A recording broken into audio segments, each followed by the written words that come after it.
Assalamu alaikum viewers. Allahumma salli ala Muhammad wa ali Muhammad. Welcome to my channel and I hope you are well. And through my this video, inshallah, I will update you latest press release Lahore Bar Association, and it is very important for our lawyer community.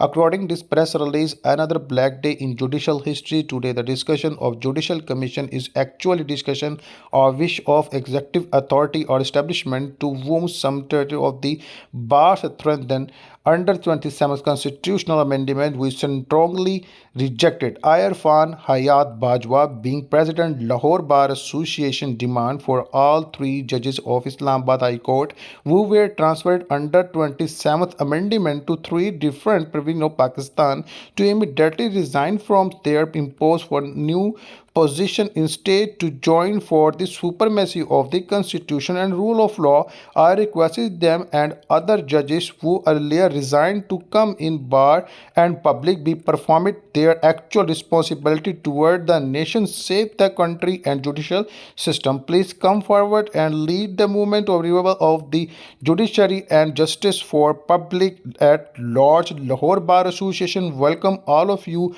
heartedly.